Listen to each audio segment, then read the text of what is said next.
Welcome back to PGA Updates Hub, where we bring you every headline, every storyline, and every moment of drama from the world of professional golf. Today we have a story that has the entire golf world talking, and it is not just about who won a golf tournament. It is about what happened after the trophy was lifted. Let's start with the result that kicked off everything. Viktor Hovland is officially back in the winner's circle after taking down world number 1 Scottie Scheffler in a sudden death playoff at the Travelers Championship. This marks Hovland's 8th PGA Tour victory and his very first win since the Valspar Championship back in 2025. For a player who has spent well over a year searching for his old form, this moment means everything. And to make it even sweeter, both of his parents flew in from Norway to watch him win in person for the first time ever. But the road to this win was far from smooth. Sunday's final round at TPC River Highlands got interrupted by nearly 90 minutes of severe weather while the leaders were still working through the 14th hole. Before that delay hit, Scheffler had built himself a comfortable 2-shot lead and looked fully in control of the tournament. Then play resumed, and everything flipped. Hovland birdied 13, then he birdied 14. He kept the pressure on through the closing stretch, refusing to let Scheffler create the kind of separation we have all gotten used to seeing whenever he gets near the top of a leaderboard. Both players had chances to win it outright on 18. Hovland had a look at birdie to close it out, but could not convert.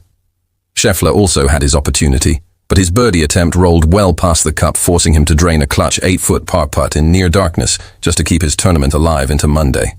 That left both men tied at 21 under heading into a playoff. And this is where the story becomes something you will not forget. The playoff went back to 18, a 442-yard par 4 under sudden death rules. Around 3,000 fans packed the hillside around the green, and the energy in that crowd felt nothing like a normal Monday finish. A group of Norwegian fans who had been in Boston for the World Cup showed up wearing their soccer jerseys chanting Hovland's name. Not to be outdone, the American fans in the gallery fired back, trying to drown them out completely. Honestly, it felt more like a Ryder Cup Sunday than a regular tour stop. Hovland teed off first and absolutely striped his drive nearly 293 yards straight down the fairway. Scheffler, whose driver had given him trouble all week long, answered with a nearly identical shot of his own. Playing his approach first from around 155 yards, Scheffler stuffed it inside 4 feet. It was the kind of shot we have all come to expect from him during his incredible run at the top of the world rankings. In that moment, it genuinely looked like the shot that wins the whole tournament. Hovland answered right back.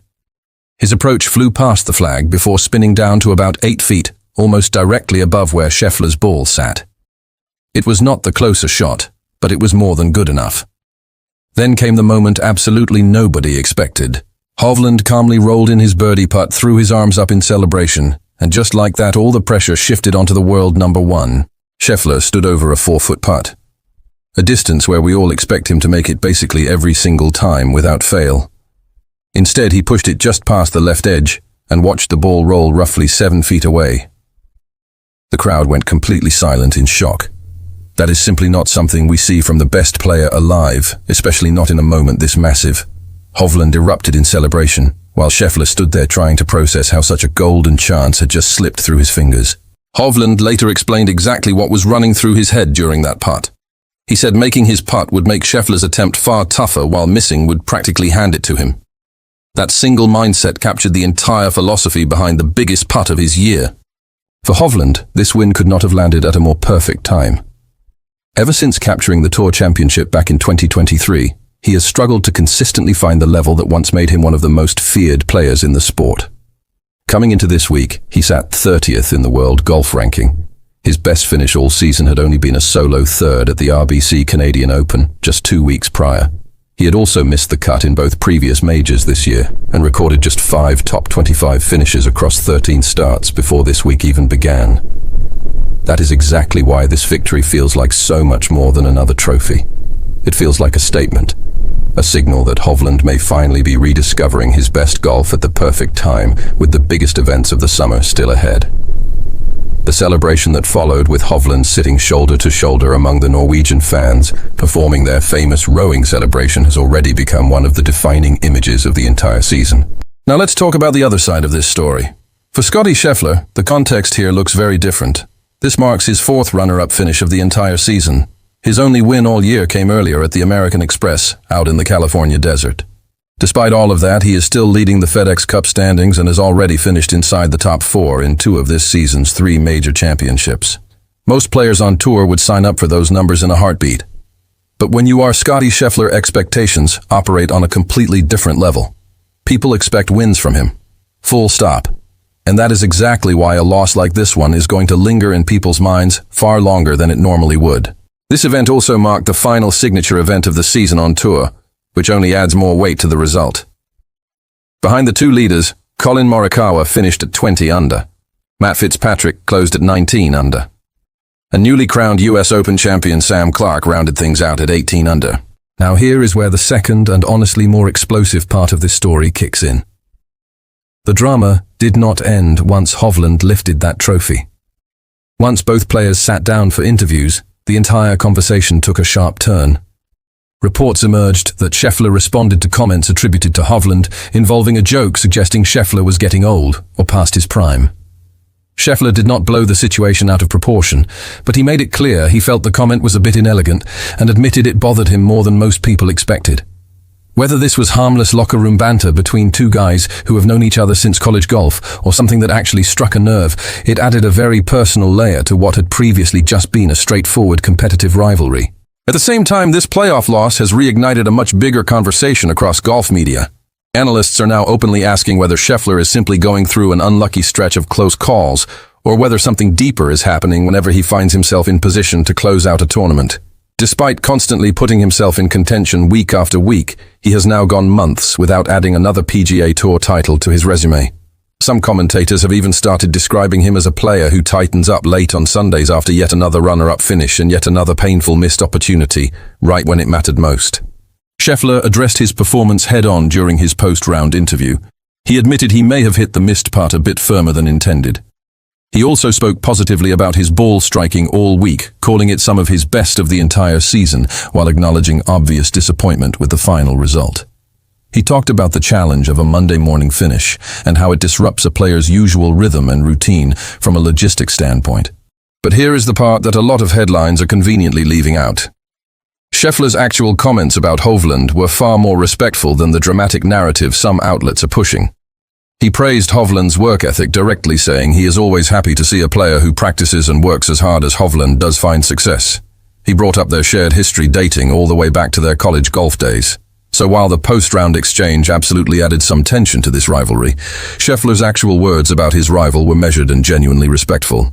Hovland, meanwhile, reflected on just how much this win meant to him personally, saying he finally proved to himself that he has got his game back.